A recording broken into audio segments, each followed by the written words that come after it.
Assalamualaikum warahmatullahi wabarakatuh. Perkenalkan, nama saya Rahmat Hidayat. Di sini saya akan mempresentasikan materi pertimbangan desain dan ekonomi pada proses permesinan. Yang pertama ada pendahuluan. Proses permesinan mencakup berbagai teknik pemotongan untuk membentuk produk akhir. Keputusan yang diambil dalam tahap desain dan ekonomi memiliki dampak signifikan terhadap efisiensi, biaya, dan kualitas produk yang dihasilkan. Pemahaman mendalam tentang interaksi antara desain. Dalam presentasi ini, kita akan menjelajahi bagaimana setiap elemen mulai dari pemilihan material hingga kompleksitas geometri dapat mempengaruhi keseluruhan proses. Tujuannya adalah untuk membekali mahasiswa teknik dan profesional dengan wawasan yang diperlukan untuk membuat keputusan yang terformasi di bidang permesinan. Contoh pertimbangan desain. Salah satu paling jelas dari pertimbangan desain dalam permesinan adalah perbedaan antara lubang buta, blind hole, dan lubang tembus, through hole. Meskipun keduanya memiliki fungsi yang sama, yaitu membuat lubang, dampaknya terhadap proses permesinan sangat berbeda.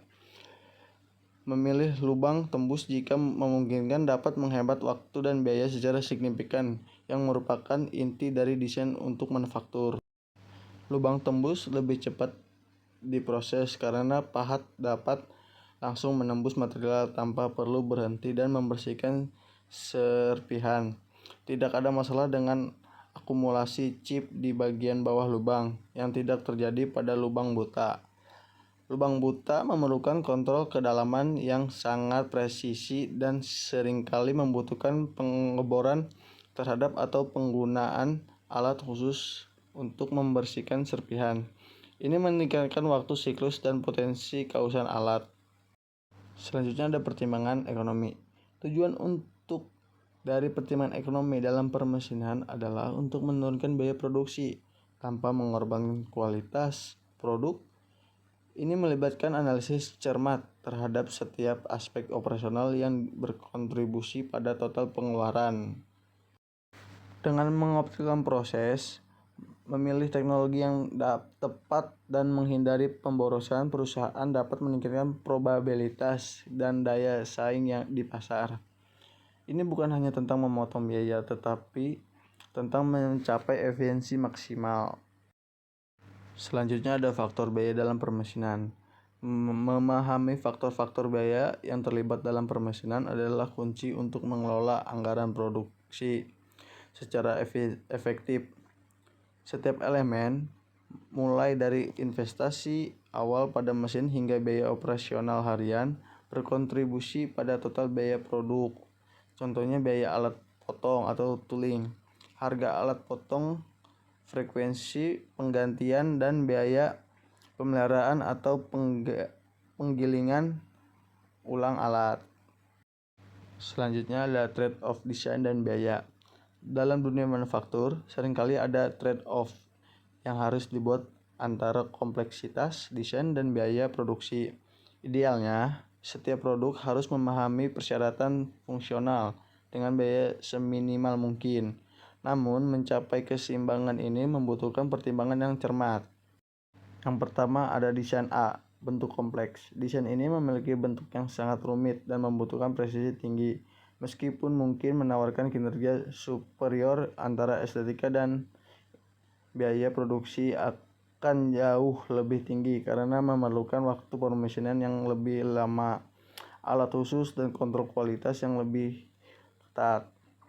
Waktu permesinan lebih lama membutuhkan alat khusus, biaya operasi tinggi. Kemudian yang kedua ada desain B, sederhana. Desain ini relatif sederhana dengan presisi yang cukup untuk memenuhi fungsi dasar produk.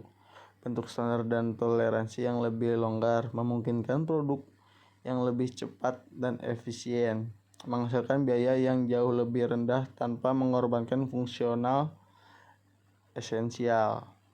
Produksi cepat menggunakan alat standar, biaya produksi. Selanjutnya ada ilustrasi visual.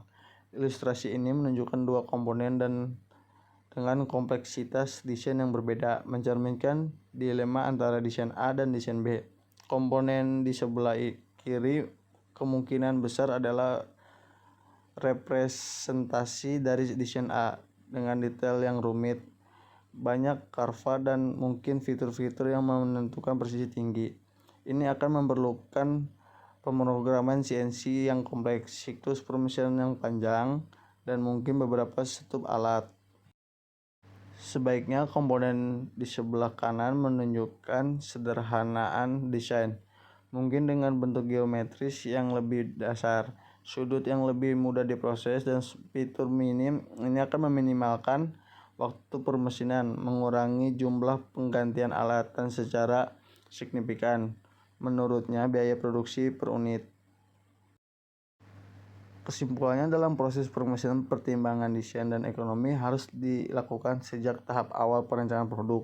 Desain yang sederhana, efisien, dan sesuai dengan standar dapat mencegah waktu pengerjaan yang lebih, meminimalkan kesalahan, serta mengurangi biaya produksi secara signifikan. Keseimbangan antara fungsionalitas, desain, dan efisiensi ekonomi adalah kunci untuk keberhasilan manufaktur.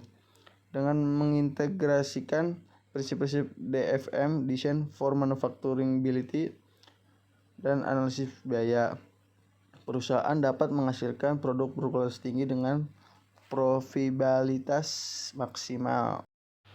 Kemudian di sini ada beberapa poin. Yang pertama ada desain efisien, kunci untuk produksi cepat dan hemat biaya. Yang kedua ada biaya optimal, memaksimalkan profitabilitas tanpa mengorbankan kualitas. Yang ketiga ada kualitas terjamin, produk akhir memenuhi atau melebihi standar. Terima kasih presentasi dari saya. Wassalamualaikum warahmatullahi wabarakatuh.